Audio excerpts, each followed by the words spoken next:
Harp on Sports, The Bar, podcast, media, audio, radio network. Follow, share, like, subscribe at Harp on Sports, Twitter, at Harp on Sports, Instagram, Harp on Sports, the Facebook page, Harp on Sports YouTube channel, harponsports.com. You can check out all of our podcasts, Spotify, Buzzsprout, and Apple Podcasts. What do we have in store for you today? The junk that is the Jaguars franchise. And is there a light at the end of the tunnel? Yeah. Is it a train? No, it's actually a little bit of light. But when it comes to this, talk about blowing something up. So we're going to look at what the Jaguars' future holds and how they can actually become where the Bengals were 2 years ago to get where they are today. There's a way out of this for the Jaguars. There is. So we're going to look at that. They just got ruled by the Texans. Ugly, ugly, ugly stuff. Also, we got 3 games to go. And looking at the NFL matchups, what we would have in the postseason today, you got the NFC's loaded. The AFC's kind of lame, but the NFC's loaded. Which begs the question when it gets right down to it. What's the best matchup from what we've seen so far? The Chiefs have flipped the switch. The Patriots are the 2 seed right now in the AFC. In the NFC, what do you have? Hey, you have a new number 1. Packers are the number 1 seed. Who's the 2 seed right now in the NFC? The Bucks, the 3 seed, the Cowboys. The NFC's just loaded. And we're going to look at that and how that affects the MVP race as well. And also, to me, it grabs my attention. And it's one of the few times it does grab my attention. And that's when the Paul brothers are boxing. It does. And I hear they need to fight real boxers. Need to fight real boxers. Why? So one of the top interesting things that they have in that sport, they can get beat right away and it goes away. So we'll circle back around to that as well. All right, let's start off with this. The Jaguars, it's just awful. It's bad. It's junkyard. So much so that I know they can keep a lot of guys if they want to. Why? Whatever you're doing is not working. And I said time and time again, if I were the Jaguars, my guy would be Josh McDaniels. He would be my guy. I look at the job that he's done with Mac Jones. And I can have Trevor Lawrence learn under Josh McDaniels. That's what I would do. Byron Leftwich has done a nice job in Tampa, but he's got Tom Brady. He has Rob Gronkowski, right? Loaded. He's got Mike Evans. He's got studs. He's got Hall of Famers all over the place. I've seen time and time again, even though he had Brady, but I have now seen, and you know I'm right. You know I'm right. I've seen Josh McDaniels make Jimmy Garoppolo good. I've seen him continue Tom Brady's greatness. And now I've seen him make Mac Jones and the Patriots a 2 seed, even though they just lost to the Colts. So if I am the Jags, to me, that's the guy. It's Josh McDaniels coming from a Patriots background. He was a head coach a decade ago. It didn't really work out in Denver. It didn't. Although he put some nice pieces together, didn't he? With Johnny Elway out there, some nice pieces. Didn't work out. Jake Plummer didn't work out. The Tebow stuff happened. Eek. Yeah. It didn't work out. It didn't. But Josh McDaniels did a nice job, at least starting to put that franchise together. It's been 10 years. He's learned. I think he's grown when I do. Would he want it? Don't know. Don't know. But that should be the guy. Well, I start to think of it from this standpoint if you're the Jaguars. Jaguars now the number 1 overall pick, which I went back and through and looked. In the last 50 years, 2 other franchises have had back-to-back number 1 overall picks. The Browns have done it twice on 2 different occasions. The Browns did it about, 4 years ago, 5 years ago they did it? They went back-to-back. The Myles Garrett, was that Myles Garrett followed by Baker Mayfield? So when they went back-to-back? So the Browns did it back-to-back. The Browns did it back way late in the late 90s and early 2000s, late 90s, when they did Courtney Brown and Tim Couch. So the Browns have done it twice. Then you go back in the 80s, and the Bucks did it, believe it or not, with Bo Jackson. Remember, he went and played baseball first, and then Vinny Testaverde. So, it has happened and the Colts did it as well. Sorry, the Colts did it twice in 3 years. They had a gap year in there in between Jeff Jordan and Steve Ettman. So, I start to look at this from the Jaguars' perspective, and to me, there's 2 guys that are locks. I know there's guys going to be coming back, and you have them under rookie deals. To me, Josh Allen, Trevor Lawrence, everything else, and Ivadeche. I'm not married to anybody. I'm not. Why would you be? Now they've got free agents, and I know they've got money, and I know they've got contracts. That offensive line's terrible. It's just a mess. And he's very consistent. He's a staple. Get rid of all these staples. It's just why would you do it? It's a rotten section of wood in your house. Cut it out. Cut the whole section out. Whatever you're doing is not working. You need to reinvent the wheel. Boy, no reason to reinvent the wheel. You need to reinvent the wheel in Jacksonville. You just do. You just do. And, I went through and looked. The Browns went 1-31 over a 2-year stretch when they was back-to-back first picks, number one overall picks. The Jags are 3-27? Am I right? 3-27 their last 30 games.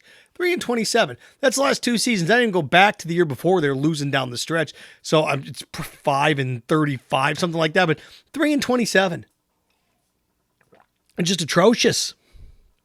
And the best thing for the Jags now is to lose out. It is the best thing for them to lose out. Because with the number one overall pick, and this is how quickly their fates can change. They can be like the Bengals were 2 years ago. They get Joe Burrow. All right, they survive a season. They make some smart moves at the top of their draft class. They sign some free agents, and look how quickly it's changed for the Bengals. But you got to get an offensive-minded guy in there. And they do have an offensive-minded guy. Right, Zach Taylor, they do have an offensive-minded guy. So that's why, and I think they're going to go offense. You have to go offense with Trevor Lawrence. But I was looking at this, and I was thinking, okay, the number one priority for the Jags needs to be what? Protection. It needs to be protection. It needs to be a foundation. I don't care. Well, they need somebody for him to throw the ball to. No, they don't. They need, look, you can have adequate wide receivers and adequate running backs and adequate speed and be competitive. You can. You have a bunch of weapons. Your offensive line can't block, can't do much without a quarterback. So, again, if I am the Jaguars, whatever they decide, you got to go offense. At least the offensive-minded mentality. And then with the first overall pick, you're going to draft a defensive guy, which is fine. Because that's where the talent is at the top of this draft class. Thibodeau or Hutchinson, both studs, yes. Jags are going to be number one overall. It's too bad that there aren't 3 or 4 good quarterbacks at the top of this year's draft. Last year we had, 3 quarterbacks in the top 10, at least quality standard-wise. It's too bad that this draft didn't feature the same. Because at that point, you're the Jags and you're number one. You could hold a king's ransom and you could really fix this in a hurry. You could, but it's not. So what are you going to do? Well, nobody's going to be coming up there. They're just not. So the Jags find themselves in one of those drafts where the stud at the top is a defensive guy. We saw it with the Browns when Myles Garrett was up there. Seemed to work out right. Now, is Thibodeau Myles Garrett? Don't know. Hutchinson, is he Myles Garrett? Don't know. But everybody loves him. And you could fix this in a hurry. And in a hurry. You could fix it within 2 years. It's a mess, but you could fix it within 2 years. Let's say you already have Josh Allen up front, right? Let's say you add, just for argument's sake, let's say you add Thibodeau. All right, now I got 2 studs. I got 2 bookends, and I can come get you. Because in free agency, I don't want to wait for offensive linemen to develop. I need to protect Trevor Lawrence now. So the Jags, plan of attack, number 1, should be Josh McDaniels. Then what do? Let's say you draft Thibodeau, which is fine. You're going to have the first pick in the second round, the second pick in the second round as well. So what do you do at that point? If I am, at least where I'm sitting mentality-wise, if I am the Jags, I draft the best offensive lineman available there in the earlier stages of the second round, because the Jags need to sign 2 offensive linemen in free agency. I don't care if they have to pay him $15, $16 million each, $20 million each. Who cares? You have to protect. If he's a generational quarterback, you can't be drafting an offensive lineman in the 3rd round and hoping they develop to protect him. You can't. You need to go sign 2 offensive linemen. 2 starters. 2. You got Jawan Taylor for 1 more year at right tackle. He's not working out. But at least you have something. 1 more year at right tackle with him. Linder, Adios, all of them gone. Norwell, gone. All of them gone. Cam Robinson, all of them gone. You go out and you spend money. You spend $20 million a year on a left tackle. You go out and spend $15 million a year on a guard. You draft an offensive lineman with the first pick in the second round or whatever it is. Okay, now I've got some veteran protection and some other free agents you can bring in as well. Now I've got some protection for Trevor Lawrence. Veteran protection that's been there, protection that's done that. And again, with my first overall pick, what did I use? I used it on Hutchinson or I used it on Thibodeau. Now I've got a pass rush up front. I can get pressure on the quarterback. All of a sudden, it's going to make my linebackers and safety a heck of a lot more comfortable. What about receivers and running backs? I'll worry about that later. Protection. You look at teams that fix things in a hurry. They fix it up front. defensive line, offensive line. Fix it up front. It's what you do. It's how you get successful. It's how you become and maintain your success. And again, I keep saying this, and I look around, and Joe Burrow's had his injury problems. Baker Mayfield's had some injury problems. Why? These guys were number 1 overall picks. They were at the top of their draft class. Kyler Murray, a little bit different because of his scramble ability. But I look at these guys that are top of their draft class. They never really address the offensive line. Here's a franchise. Here's a chance to come in and show you the model of how you do this. Look, our quarterback about died this year. Getting lit up. It's amazing Trevor Lawrence is going to survive the season, knock on wood, right? So what are we going to do? We're not going to mess around. We're going to sign 2 offensive linemen. Number 1 overall pick, we're going to draft Thibodeau or Hutchinson. Now we got Hutchinson, Thibodeau, or whoever it is, along with Josh Allen. And we got 2 offensive linemen up front. Use the first pick in the second round. Another offensive lineman. Now we're ready to go. We're going to protect him, and that's fine. I don't care if you got running backs with Robinson and you still have, Etienne coming back. It's not as bad as it appears in Jacksonville, at least for the Jaguars. But it's a junkyard. Get rid of all this. Get rid of this nonsense. These guys have been here 5 or 6 years. Get. What are you doing? Miles Jackson, nice guy. We're going to trade him. Clear this out. Clear this out. Ugh. Sometimes you just got to get rid of stuff. Start selling stuff. Have a garage sale. Start selling stuff. Who cares if you don't get value in return? Get the money off the books. Ask yourself this. Would you rather have 2 stud offensive linemen that you sign or Miles Jack at linebacker and $15 million safety? You got to protect your guy. Protect your investment. So I was looking at the Jaguars. That's what I would do. The plan needs to be protect. Get offensive coaches, and then you sign 2 offensive linemen. You can sign a defensive lineman and draft a defensive. There's so much you can do there. And now you got to go back and undo some of the Urban Meyer work. Because let's face it, C.J. Henderson went because Urban Meyer wanted him to go. There were some changes that took place because Urban Meyer wanted these changes. Now, do they regret these changes? Do they need to go back with these changes? Don't know. But you see that it needs an enema. It needs a flush, a complete flush. It always is longing for the past. Come on back, Tom Coughlin. It's long for the past. Let's face it, it's not that great of a past. It was a fleeting past. Always longing for the past. Get rid of that. Byron Leftwich used to play here. Yeah, and he didn't win ever. He had good running backs, and he still didn't win. David Garrard's the one that won you postseason games. So, come on. No. Josh McDaniels. Smart move. Okay, from that to this. The NFL as a whole right now, it's weird because normally at this point, we'll have football games on Christmas, right around there, right? And we'll have football games on New Year's. But it's different this year because there's another week after that. It's just different. It feels different. It's like, okay, 10-4. His teams are 10-4. We got 2 games. Oh, that's right. We got 3 games to go. Okay, 3 games to go. And that helps certain teams, and that burns other teams. What's amazing, at one point, weren't the Chiefs 3-4? Won 7 in a row. They're 10-4. They're the 1 seed now. And not only are they the 1 seed, depending on what happens next week, they can clinch. The Chiefs can clinch home field next week with a couple of things going their way. Think about that. Think about that insanity. The Chiefs can clinch home field next week if a couple of things go their way. That's remarkable from where they were. So I was looking at the playoff picture as we head down the stretch here. And with the Buccaneers where they are, the NFC is so much better than the AFC optically. Because right now, the number 1 seed in the NFC is the Packers. Okay, and that division's bad. They're going to mow through that. Packers are the 1, the Bucs are the 2, the Cowboys are the 3. Boy, that's pretty impressive, right? The Cardinals are the 4. So if your postseason started, you got 3 weeks to go, you'd have your play, both 1 seeds would be off, but the 2, 3s, and 4s that would host in the NFC would be the Bucs would be hosting, the boys would be hosting, and the Cardinals would be hosting. Now, there's ways that upsets can work their way out, but let's say it just goes chalk. I mean, a Cowboys-Buccaneers second-round matchup in Tampa, that's pretty salty, isn't it? That's good stuff. Dallas and at Tampa. And then, look, whether it's Arizona, whether it's the Rams, whomever it may be down there, traveling to Green Bay, it's okay. The NFC's fun that way. And I'm going to get the MVP candidates out of that here in a second. The AFC, the Chiefs are the 1 seed. The Patriots are the 2 seed. Other than that, You start to yawn a little bit. You do. What are the Colts the 3? Bengals the 4? Is that what we have here? No, I take that back. Bengals are the 4. The Titans are the 3. I think it's just a matter of time before the Colts take over that division. I do. I think the Colts are going to end up winning that division. But let's just say this stays chalk right now. The Bengals go to the Chiefs and the Titans go to the Patriots. We're on a collision course, aren't we, with the Patriots and the Chiefs here? It just feels like we are.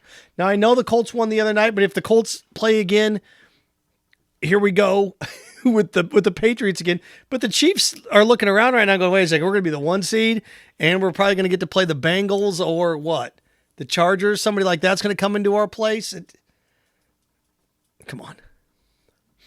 Kansas City's going to be tough out at home. They're going to be tough out at home. The one team that I think that would have a shot at them is the Colts because the Colts run the ball. And what do you know? There you go. Speaking of the Colts, I really believe with 3 games to go, I've written this down. I think you have 4, maybe 5 MVP candidates. Which, it's kind of like the Heisman Trophy with 3-4 weeks to go. We really didn't know. And everything, the Heisman Trophy race is boring this year. No, we just don't know who it is. The MVP race is sort of crystallizing, sort of. But right now, I still think Brady's your favorite with Aaron Rodgers right there. But the guy that's coming on like gangbusters is Patrick Mahomes. Patrick Mahomes is going to end up with close to 40 touchdown passes. He's going to have close to 5,000 yards passing. That's, Patrick Mahomes threw 8 interceptions the first 6 weeks of the year. He's thrown 2 cents. And both those tipped? One just happened last weekend. Or last Thursday. So I look at those 3 guys being there or at the top. I still think Brady and Rodgers, look, unless Tom Brady just completely falls apart, he's probably going to win it. But here comes Patrick Mahomes, and if they finish 13-4 and win 10 games in a row down the stretch, and that dude's got 5,000 yards and 40 touchdowns, most valuable player, look what he did. The thing is, what was wrong with Patrick Mahomes? What was wrong? Right? We figured it out. And what was wrong was he's trying to do too much. Started running the ball more. The defense started to play better. He didn't have to press as much. And when he didn't have to press as much, watch out. So right now, I think it's Brady, then Rodgers, then Mahomes. And then, I like Jonathan Taylor. I do. I like what he's done in Indianapolis. He's got, close to 1,600 yards and 17 touchdowns with 3 games. It's going to be tough, but he can get to 2,000 yards. You bet. Look, if the Colts win that division and Taylor gets 2,000 yards rushing and 20-plus touchdowns, most valuable player? Valuable? Right? And look, Brady's it right now, and I really think if it's not Brady, people are going to look at Rodgers, although Rodgers' success is not his yardage, but it's touchdown to interception ratio. But are people going to be hesitant to vote for him? Then all of a sudden, here comes Mahomes. When I think it's all said and done, it's going to come down to Brady and Mahomes. Those are the 4 guys. I was trying to find a 5th guy in there, but too much has fallen apart.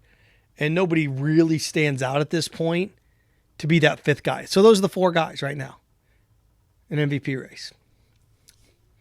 But the NFL, the NFC is so loaded.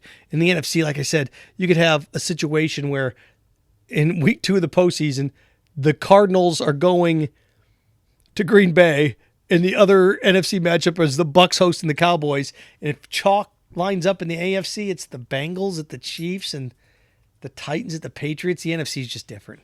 NFC just feels different. One to wrap with this.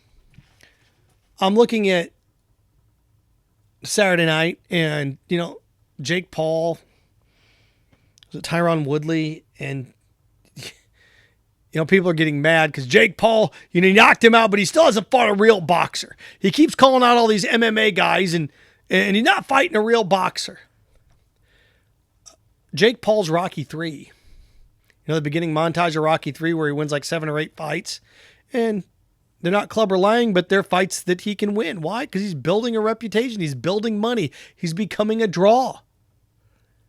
Find me somebody in boxing right now that's a bigger draw than one of the Pauls. Who? 44-year-old Floyd Mayweather Jr.? Who's a bigger draw in boxing right now? Tyson Fury? And I keep saying this, Paul needs to fight a real fighter. Paul needs to fight a real fighter. Why? Why? What do you mean real fighter? Like a boxer? Boxing is building back momentum. Boxing is building back some interest with the Pauls. Like them, love them, hate them, at least they're interesting. Was it a great fight? No, but at least they're interesting. There were years that would go by. It's like, oh, Pacquiao's fighting him again, or, oh, Canelo Alvarez again. Great, it's a great fight, but come on. The fact is, in America, we love heavyweights. Middleweights, lower weights. Yeah, there was a time. You're right. There was a time. Sugar Ray Leonard, it was great. And what was it? Sweet Pea Pernell Whitaker, that Oscar De La Hoya, that stuff was fun. There was a time. Yep. And Tyson and Holyfield and Riddick Bowe. And then you go back even farther to the Ali, Norton, Foreman days. Those things were fun, but that's not where it is now. And, boxing obviously has the interest of professional athletes. I mean, Darren Williams fought Frank Gore. So you have professional athletes that are interested, they're paying attention, they're observing it, they're consuming it, they're doing it, they're fighting afterwards. What you need now is a 6'4", 225-pound guy that decides, you know what, I'm not going to be a linebacker, I am going to be a boxer. It's what you need. Think about a guy like Myles Garrett. If Myles Garrett decided, you know what, I'm not going to be a defensive end, I'm going to be a boxer. That's what the sport needs. The sport needs a heavyweight wrecking machine. It's what it needs. But this whole thing about, Jake Paul needs to fight a real boxer. Why? So he can go get knocked out in the fourth round, go fight what? The third or fourth contender? You can't even tell me who the top 4 contenders are in his weight class. Can anybody even tell me who the champion in his weight class is? Why? So he can get waxed and you can go, he needs to fight a real contender. And then he gets wiped off the planet and it's like, okay, yeah, good. See, not any good. Okay, who are you going to watch this week? At least it's interesting. Remember, boxing's an event. It's an event. At least they make it interesting. Now, is he going to eventually bite off more than he can chew? He's 24 years old, 25 years old. He fights 2 fights a year, 3 or 4 years. You're going to make $200 million building up his purses here. Smart business. Calling out a bunch of guys, smart business. So he fights the third contender and whatever. Put enough money in front of him. He seems to be doing things. At least he's interesting. But this whole thing, it's like, how's this bad for boxing? At least it's interesting. And I like the undercards or, former athletes. And the more former athletes that do this, somebody's going to come along again. Some 6'4", 225-pounder is going to look, football, I can be a run-of-the-mill linebacker, or I can go make some big bucks. I'm going to go fight. That's what you need. That's what you need. But at least Jake Paul's treading water here. Again, I like Tyson coming back, but boxing, it's always the past. Always the past. Looking always to the past. Which I get. There's some nostalgia to it. But that's the way the sport can fix itself. If somebody like that plays, but 6'4", 225-pound guys are deciding I can make more money in the NFL than I can make fighting. Like if Cassius Clay were growing up in Louisville today, he'd be what? Power forward? Wouldn't be a boxer. So good for the Pauls. Needs to fight a real boxer. Why? So the sport can disappear? The Pauls may save it. Harbaugh Sports. Look, he's fighting fighters. He's knocking them out. He's fighting great fighters? No. Jake Paul's Rocky Balboa and Rocky 3. At least the first 10 minutes. Harp on Sports, the Bar, podcast, audio, media, radio network. Follow, share, like, subscribe at Harp on Sports on all of your platforms. Twitter, Instagram. Harp on Sports, the Facebook page. Harp on Sports, the YouTube channel. Spotify, Buzzsprout, Apple Podcasts, and of course, harponsports.com. Check it out. And remember, stay clean, stay focused, stay strong. Frankenstein. Have fun with your friends.